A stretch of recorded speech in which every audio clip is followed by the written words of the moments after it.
एक बस दुर्घटनाग्रस्त होई जली जिबारु 45 जन यात्रींकर मृत्यु होईछि। तेबे सही बस रे समस्त तीर्थयात्री माने थिले। आउ बसटी भारसाम्य हराई दुर्घटनाग्रस्त हेबा परे बसटी ब्रिज रो 50 मीटर तळकु खसिथिला।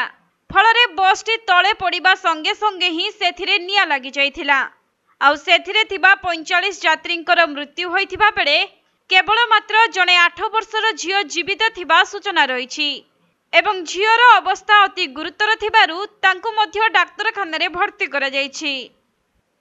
मिलिथिबा सूचना अनुसार दक्षिण अफ्रिकार उत्तर पूर्व लिम्पोपो प्रदेश रे एही मर्मन्तुद सड़क दुर्घटना घटिछि, जहाकि समस्त यात्री ईस्टर सम्मिलनी पई एक चर्च को जाउथबा समय रे एक पहाड़िया अंचल रे थिबा ब्रिज अतिक्रम करुथबा बेले भारसाम्य हराई सुरक्षा बाड़े पिटी होइथिला और बसटी ब्रिज तळकु खसिबा परे सेथिरे संगे संगे निया लागि जाइथिला।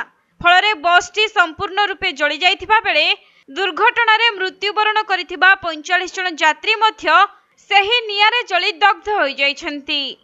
परे दक्षिण अफ्रिकार परिवहन मंत्री दुर्घटना स्थल रे पहुंचीथिले एवं मृतकंक परिवार को समवेदना जणाइबा सह एही दुर्घटनार तदंत कराजिबो बोली सूचना दैछन्ति।